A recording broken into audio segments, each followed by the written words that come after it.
Salam sejahtera bagi kita semua. Saudara, sejak terjadinya wabah COVID-19 ini, suplemen vitamin C makin banyak diserbu pembeli. Nah, pada hari ini saya akan membawakan satu tips mengenai vitamin C ini. Nah, apakah sebetulnya manfaat vitamin C ini? Mari kita coba lihat apa kata beberapa penelitian tentang vitamin C. Pertama, vitamin C atau dikenal sebagai L-ascorbic acid adalah vitamin yang larut dalam air. Manusia tidak bisa membuat vitamin C sendiri di dalam tubuhnya, sehingga harus mendapatkannya dari sumber makanan sehari-hari. Nah, vitamin C juga adalah salah satu nutrisi yang tidak bisa kita dapatkan dari sumber hewani. Jadi harus kita dapatkan dari sumber nabati, dari buah, dari sayuran. Inilah kita bisa mendapatkan vitamin C. Lalu berikutnya, vitamin C adalah kofaktor dari berbagai reaksi enzimatik, seperti misalnya di dalam biosintesa kolagen, lalu biosintesa carnitin dan neuropeptide juga di dalam meregulasi ekspresi gen. Ya, jadi ini sangat penting. Dan vitamin C kita tahu juga merupakan antioksidan yang sangat kuat. Berikutnya, vitamin C berperan di dalam mendukung sistem pertahanan tubuh, yaitu mendukung sel darah putih di dalam melawan kuman penyakit. Nah, saudara, berikutnya vitamin C dapat meningkatkan penyerapan dari zat besi non-hem yang berasal dari sayuran melalui pencernaan kita. Nah, kekurangan zat besi itu sering terjadi terutama pada wanita di Indonesia dan di seluruh dunia sebetulnya. Berikutnya, vitamin C dapat mencegah berbagai macam penyakit. Saudara, kalau saya bilang mencegah, artinya jika terjadi kekurangan vitamin C, maka penyakit-penyakit yang sebentar akan saya sebutkan itu akan lebih meningkat. Dengan demikian, vitamin C ini tidak atau bukan untuk menyembuhkan penyakit. Nah, penyakit-penyakit apa saja yang bisa disebabkan karena kekurangan vitamin C ini?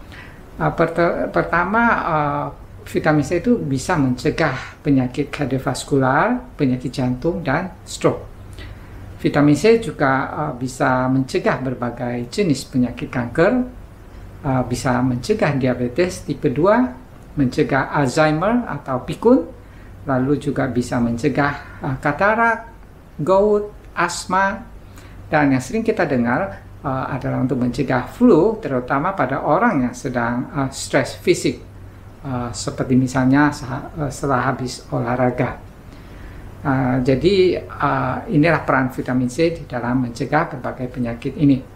Lalu kalau misalnya sudah terkena masalah jantung misalnya, ya, apakah vitamin C bisa mengobati? Dalam penelitian tidak bisa, ya, cuman kalau kita kurang itu yang bisa jadi masalah. Nah, saudara, saya akan sampaikan beberapa tanda-tanda kekurangan vitamin C. Yang pertama adalah badan akan merasa letih, lalu mungkin gusi menjadi merah atau bisa juga berdarah, ya. Lalu mungkin tubuh menjadi mudah memar dan berdarah. Persendian juga sering sakit, kita ingat tadi kolagen, ya. Lalu kulit juga menjadi lebih kasar, ini juga berkaitan dengan kolagennya. Lalu kalau kekurangan vitamin C ini berlanjut, ya, lebih kronis, maka akan terlihat kerusakan pada kuku dan rambut. Kuku misalnya seperti bentuk sendok, ya, nggak normal. Atau kalau ada luka, itu akan lebih lambat sembuhnya. Lalu kekurangan vitamin C ini juga mengakibatkan gejala sistem imunitas yang menurun, sehingga cenderung akan lebih gampang terkena sakit. Lalu ini juga bisa mengakibatkan tulang menjadi rapuh, lebih mudah patah. Ciri berikutnya adalah akan terjadi peradangan, terjadi anemia karena kekurangan zat besi, dan mungkin berat badan akan bertambah tanpa sebab. Ini semua bisa karena gejala dari kekurangan vitamin C.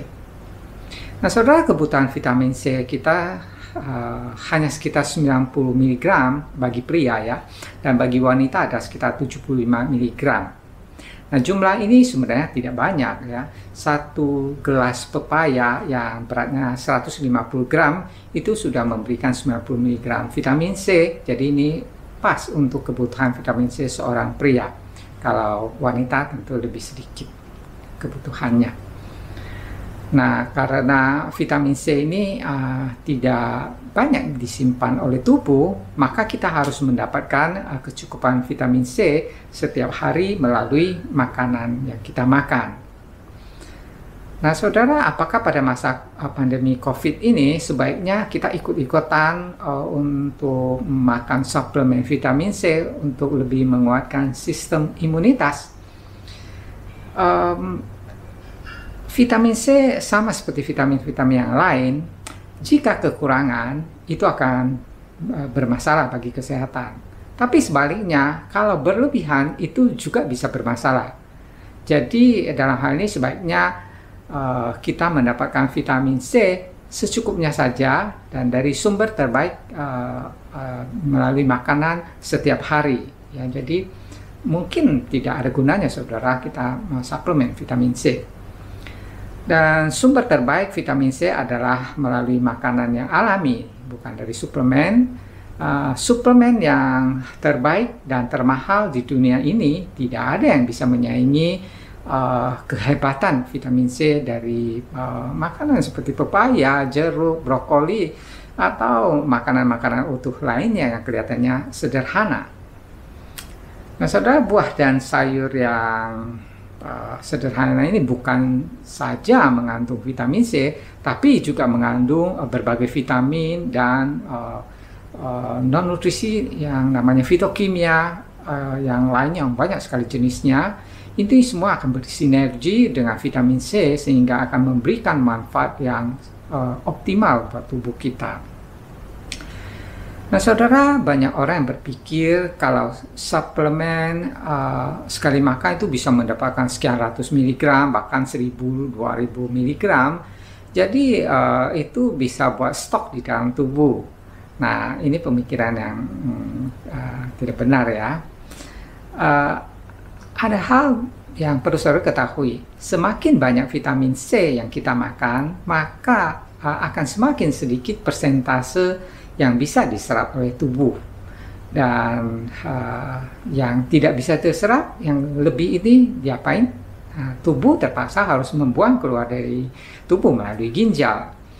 Nah, vitamin C yang dibuang ini akan meningkatkan kadar oksalat di dalam air seni, dan ini akan meningkatkan risiko batu ginjal, saudara.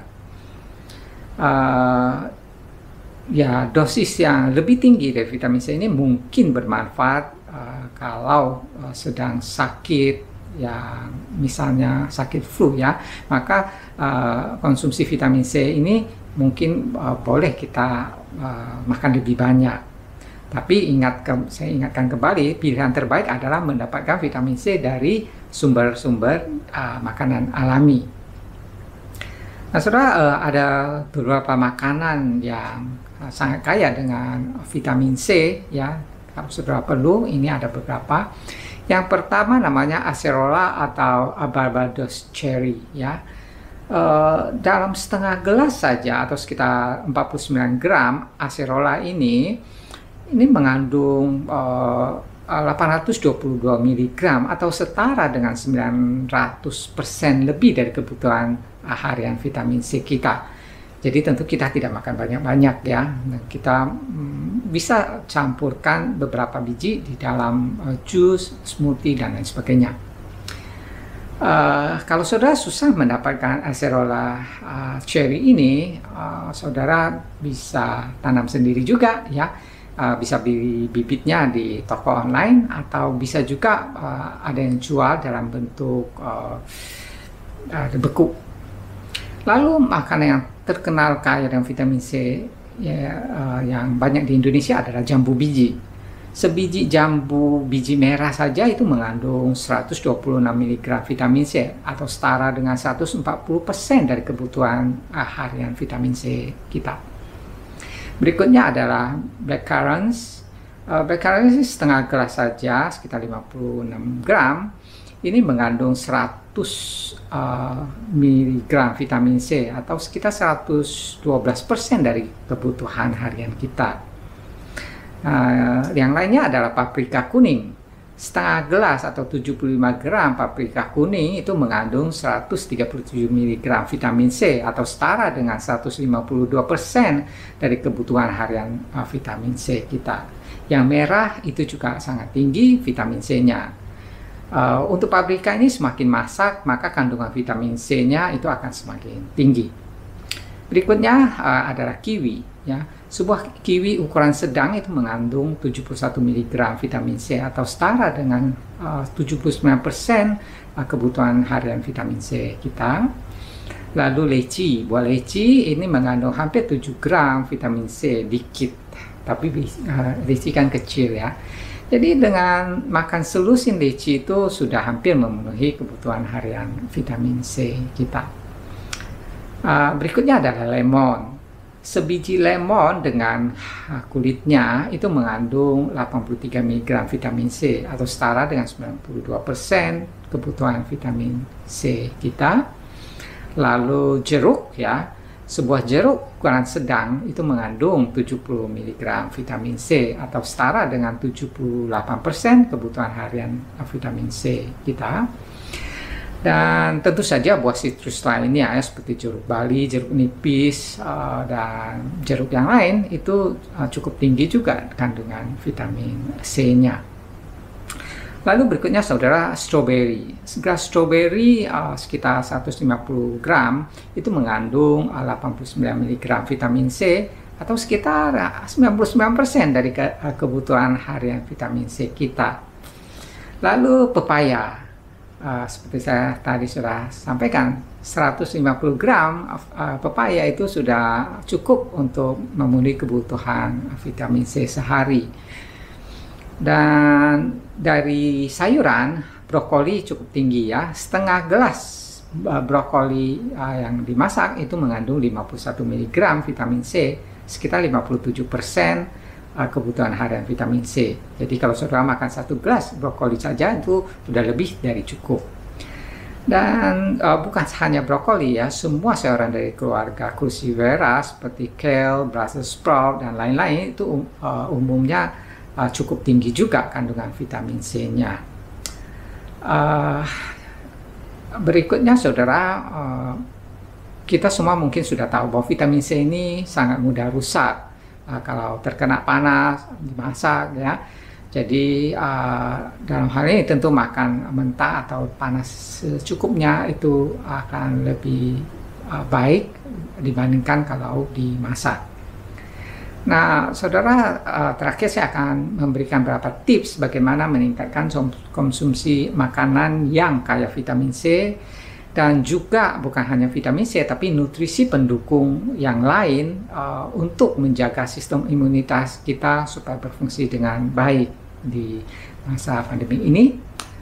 Nah, saudara bisa jus jeruk dan buah sitrus yang lainnya. Kalau bosan dengan jeruk aja ya, jeruk peras biasanya, nah kita bisa gabungkan berbagai jenis jeruk seperti jeruk bali, lemon, sunkist, jeruk medan, apa saja itu dicampur dengan variasi baunya mungkin lebih menarik.